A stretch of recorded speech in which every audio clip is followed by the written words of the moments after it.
my story. I'm getting ready to graduate with a bachelor's degree in human services and human development and family sciences. I'm also pre-med, and I hope to eventually practice holistic, women-centered maternity care as an OBGYN. I've been a program coordinator for the Women's Center now for the past 2 years, and I have learned so much. The insight to my privilege as a white American woman all began with the Women's Center. I've become conscious of my unearned skin privilege and the existence of systematic racism and oppression in society. I had never been taught about its existence in any of my classes, and for that I must thank the Women's Center. For those of you who don't know me, I love pregnancy. Everything encompassing it, the reproductive system and maternity care, is my passion.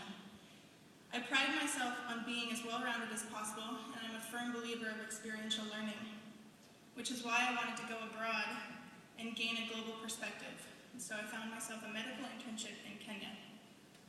The program Medics to Africa is a Kenyan-based organization that allowed me to gain experience that fourth-year medical students in this country dream of doing.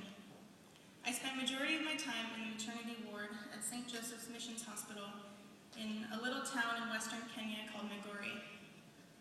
I worked with their team of amazing midwives that were eager to teach me all they knew. All I had to do was observe a birth, assist in a delivery, and then I could conduct them all on my own. Under supervision, of course. I had experienced my dream of conducting a delivery. I first assisted in C-sections, hysterectomies, I signed birth certificates, and was responsible for the care of a premature 3.5-pound baby girl named Jane. A woman was so happy that a white woman was delivering her baby, she saw it as a blessing, and she insisted I name him. In Kenya, majority of the names are either African names or biblical names, and so I named him after my father, Paul. In the 5 weeks that I was there, I was treated like a celebrity. I was one of probably 10 Mzungos in the town, Mzungo meaning white person, and I was warned that locals see money when they see a Mzungo, and everyone wanted to know me. We'd walk to the market, and there'd be at least 20 kids following us, wanting to hold our hand and touch my hair and just talk to me. I was the first white person a lot of these kids had ever seen. Some of the babies cried at the first sight of me. I visited a Maasai village for a day and was asked how many cows for me to stay. I was told by a beach boy in Mombasa that I looked like Beyonce, and I was proposed to multiple times. One particular experience I had in Kenya initially began at the Women's Center. One day I was reading a Miss magazine and came across an ad advocating a major public health issue that millions of women and girls living in poverty are suffering from. The ad had a statistic from UNICEF, which is the United Nations Children's Fund, that stated 1 in 10 school-aged girls in sub-Saharan countries either skip school when she is menstruating or is forced to drop out entirely for missing up to a week of school each month. I couldn't wrap my head around the fact that a single reusable cloth menstrual pad could keep a girl in school and ultimately enable her to claim her independence. A solution we'd see as simple would allow such a change and empowerment in a girl's life. Women and girls living in low-income nations such as Central and South America, Africa, and Asia cannot afford sanitary pads. In Kenya, a pack of pads costs half the average person's income for a month. A woman must choose to feed her family or buy menstrual pads.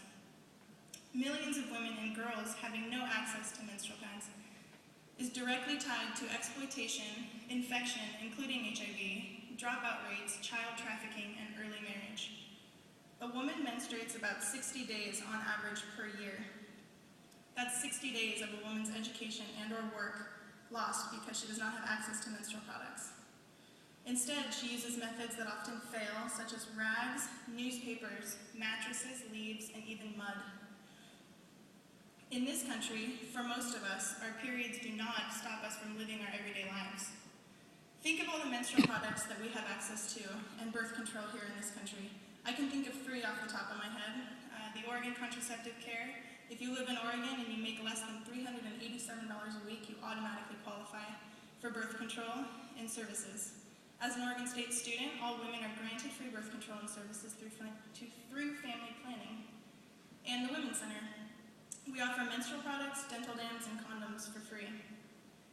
These girls face the reality of being married as early as 15 and pregnant as young as 15. She may have to resort to selling her body to feed her children, which may increase her chance of contracting HIV, which as of 2011, there are 26 million carriers in Africa. 57% of that are women.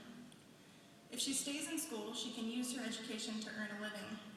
She avoids exploitation and early marriage, having the choice to marry and bear children when she is ready.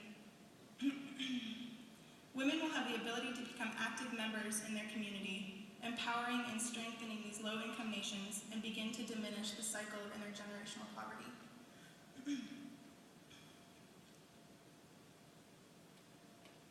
After doing all this research, I utilized my resources that I have available to me through the Women's Center, and I organized a collaborative stitch-in on campus that is now called the Menstrual Pad Movement. I had been planning on going to Kenya, so the 65 pads that we had made traveled with me. And I was able to go out to a school that was 25 kilometers away from the nearest street vendor and give them out to some girls. We had 65 pads and there were 60 girls, and I hadn't known at the time that talking about a girl's period was fairly taboo in that country until after the teachers had made me and the girls walk pretty far away from the school to get away from the boys to have this conversation. I started the conversation off by asking how many of them had started their periods, and there was an awkward silence. No one responded, and so a friend of mine who I'd gone with and I both raised our hands, admitting to it starting our periods. And then one brave girl raised her hand, and then the rest of them all did. I brought a bunch of photos that I had taken when I was over there, and they're actually at the Women's Center table if you'd like to take a look. But I have one picture of me raising my hand with all these girls, and then that one brave girl raising her hand, and she has her head tucked into her armpit, as if she was ashamed. Donating these reusable cloth pads removed at least one obstacle in her fight for an education. There are plenty of reasons girls miss school, kids miss school, and being a girl should not be one of them. This experience was probably the most significant in my realization of how fortunate I really am. I was sharing my experience with a few friends who are from Kenya that I go to school here with, and they had told me that no Kenyan woman would have ever experienced the things that I had experienced, and that my perceptions of Kenya are totally different than theirs. I had to travel halfway across the globe to really see the existence of white privilege, and how my perceptions of Africa have a large part to do with the color of my skin and the country that I am from. I really relate with Peggy McIntosh's quote from her article on white privilege and unpacking the invisible knapsack.